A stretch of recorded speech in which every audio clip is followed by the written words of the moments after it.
Undaunted is one of my favorite war games and also just one of my favorite games. Just that good. And I love the original set and its expansions, and so I'm very excited now that we have a new set which features the Battle of Britain. So it takes the card-driven deck-building engine of Undaunted and applies it to air combat. That's awesome. That's incidentally air combat, Battle of Britain. Those are topics that interest me very much in wargaming. So it really seemed like the best of both worlds.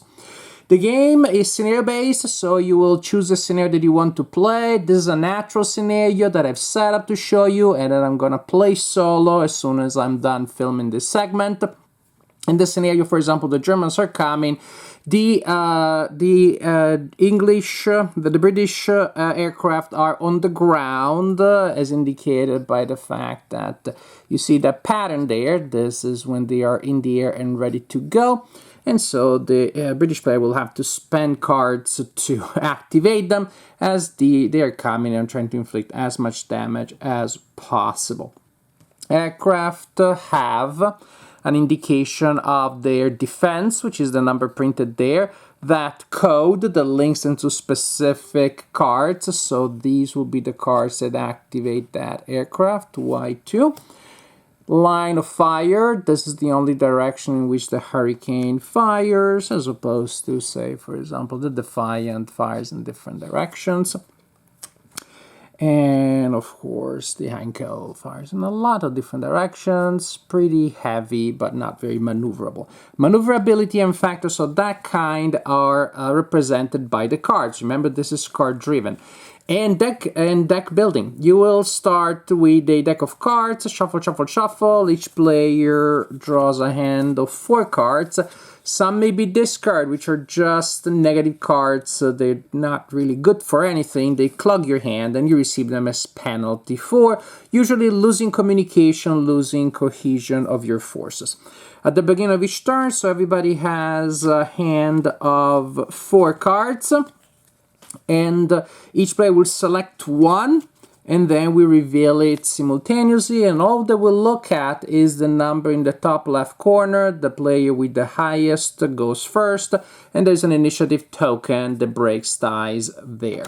In this case, for example, the British will go first because, well, that's one way. That's the only way you can play your discord cards, is to play them for initiative, and you know you're most likely going to lose initiative unless the other player plays discord and you already have initiative.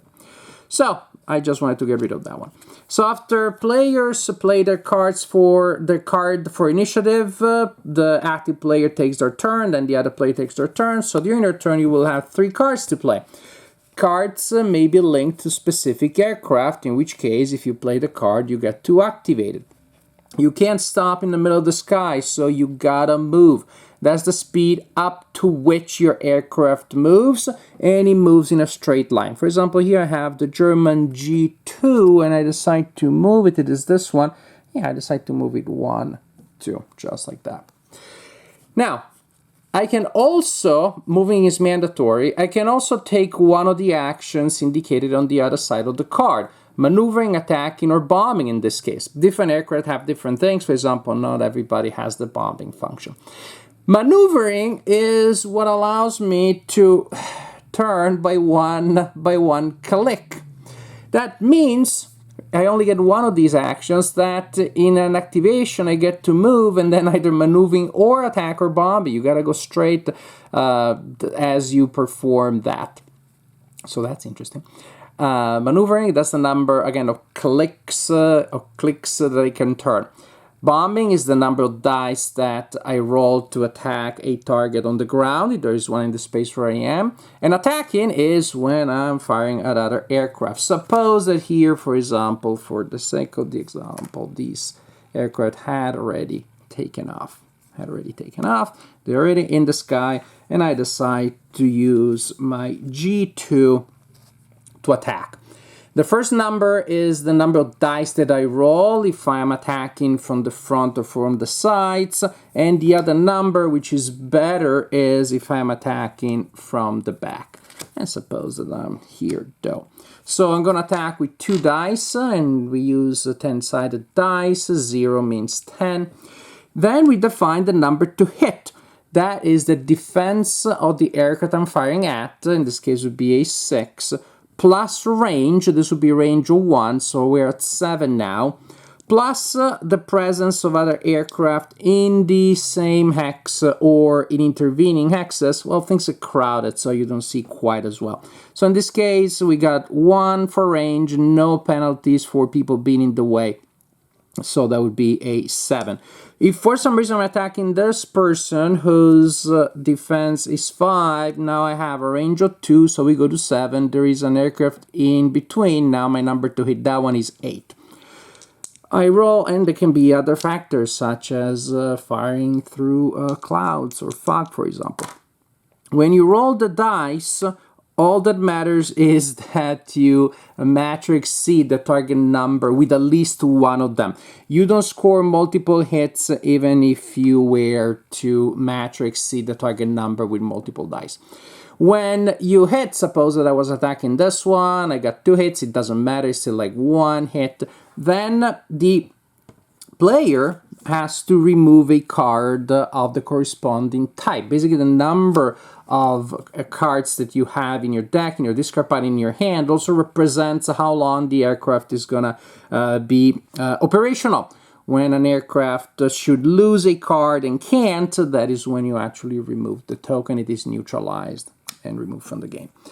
And so first, the player that took a hit checks their hand to see if they have a card of that kind. Because they took a hit, they need to remove it. They don't have it. Then they check the discard pile. And finally, they check their deck. And again, if there are none to be removed, the aircraft is removed instead. So that's the general idea. The hits are recorded by removing cards from the pool of available cards of the opponent. So that's how aircraft operate. They move and perform other actions in either order, so that's important also. And so, for example, you can see here all the different technical differences of the aircraft have been taken care of for you. I don't need to remember that this is slower than that one. It is equally maneuverable. They take 1 turn, but this one is not as good as attacking, but better at bombing. A lot of information here.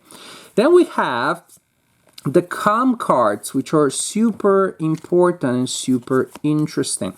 Well, each player has a general squadron comms with actions such as bolstering, which is when you buy new cards from the pool of available cards. So each aircraft that you saw on the board has its own pool of cards that I can acquire, place in my discard pile, and then later when I reshuffle my draw pile, the discard pile will become the new, so the cards that I acquired go in my draw pile. Deck building style, very classic. So the bolster action is when I take new cards and place them in my discard pile. Then we have the command that allows me to draw extra cards. The guide allows me to move an aircraft and then turn it by 1 tick, which doesn't seem like much, but in the right circumstances, it's just that adjustment that you need before you launch a killer attack. And then coordinate is when you remove these pesky discord cards, if you have one in your hand when you play that card. That's a squadron comm. But then each group, say yellow, green, and so on and so forth, also has its own squadron section comms card. That has the little radar symbol there, or the little, oh, do we have the internet? The Wi-Fi symbol. Now, the Wi-Fi symbol means that those actions you can take without penalty if the aircraft in that section G, in this example, are no further than 1 intervening hex from each other. So they're in command, they're in communication, is all good. If I was to play one of these 3 effects or use it for initiative while I am that far, while my 2 people cannot communicate and coordinate, then as a penalty I add a discard to my discard pile. And coordinate, again, you may remember, is when you remove your discard cards. But you can do it, that little symbol there, like I'm waiting for you to answer my text. That symbol means that you can use it only if you are in communication. The members of the section indicated there are indeed in communication. And so here I could buy 2 G cards. I could inspire somebody super powerful. Basically, I get to activate somebody from that group a second time if I played a card for that person that round. Guide is the movement that we mentioned. And then there are other actions with specific cards, such as anti-aircraft fire, pew pew pew, well, pew pew pew against the Germans. We may have ships in certain scenarios, and you want these to travel. Then there is a card that moves them. Other stuff, more terrain, such as the balloons, firing through them gives a defense to the target. If you enter that space, kaboom. So, a lot of interesting stuff. Structures that represent targets on the ground that a player may have to destroy. So this is the general idea. Card-driven deck building war game in the skies over Britain and over the Channel in 1940. We have, you play, again, you have a hand of 4 cards. Play 1 for initiative, so you see who goes first. Player who goes first plays 3 cards, resolves effects. The other player plays 3 cards, resolves effects, and you continue like this, turn after turn, until, well, the scenario is over, and what that means and who wins depends, of course, on the scenario you're playing. Given how much I enjoyed the original Undaunted, it was very easy for this one not to disappoint, and it did not disappoint. No surprises there. One of the best games I played in a long time, definitely my favorite game of 2023. It's July now, so I maybe can start making an assessment there. It's just a phenomenal game. The production looks so pretty. And actually, regarding that is the only little minus that I want to point out. I wish that the colors of the cards, most importantly of the aircraft token that go on the board, were a little more different.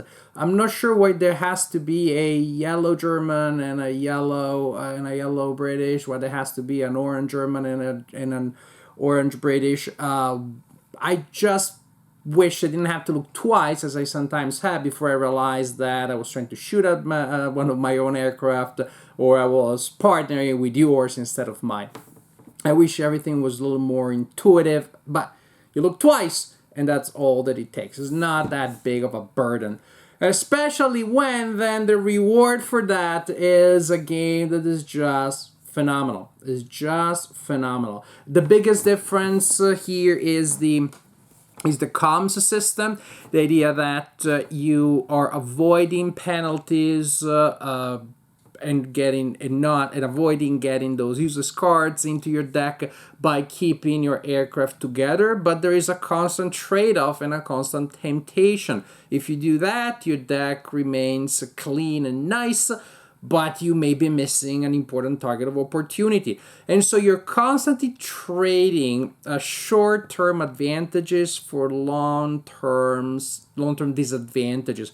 Meaning, from time to time, well, wingman, wait partner, I need to go and chase that bomber because I got a combination of things here. I can activate it twice, and this is the time I can take it down. Next time, we won't be able to use that awesome card when it comes back before we can go back in communication, or I'll use it and we take a penalty. That simple tension right there is one of the linchpins of the design to me that makes it so full of interesting, difficult, fascinating decisions in a way that is super intuitive. Rules-wise, it's very simple. I played a card, they're too far, boom, I get penalty. I get an annoying card into my deck, and then I had to figure that out. And to me, that's one of the greatest things about Undaunted, the original game, and this one here. It gives it so much depth, so many levels of decisions, such a rich, sophisticated tactical landscape at a fraction of rules when compared to most or a lot of other war games. In terms of elegance, again, how much it creates with such little burden from the point of rules, it has to be one of the most elegant games that I've ever played. When it is combined with historical gaming, where usually, again, there is a cost there in terms of rules to have that detail. It is just amazing how accurate, how deep, how thematic it feels. when I'm playing a card-driven deck-building game. It really combines wargaming, which I love, with some of the most modern, innovative game design innovations of the last 20 years. And to me, that's a great achievement. The scenarios do an excellent job in showcasing very different situations around, again, the very same core rules. And there are the games in which, well, you're looking at the unique scenario, the individual scenario, you still have a couple of pages of rules for that one only.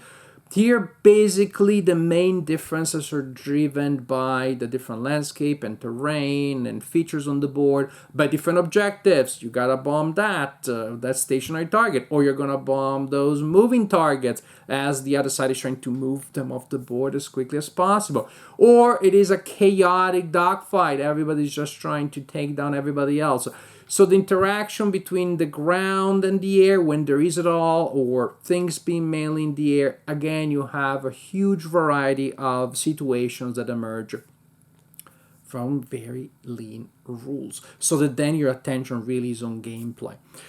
Does it play well solitaire? It does, and I played it both solitaire and against the human opponent. Loved both versions. To play solo, it's super simple. I draw two hands of 4, and then from that hand of 4, I draw a random card for each side. That's the initiative. So that I determine randomly who goes first, and then I play that hand, and I play the other hand. If I inflict a hit, then I look at the hand of the other side, and I remove a card from there, or I go for the discard pile, or I go for the deck. Meaning I play it exactly as I would if I was playing against a human opponent. There are cases where, of course, some decisions are going to be particularly inauspicious. Maybe I really need that card to get a ship off the board, or to bolster somebody before that side is destroyed.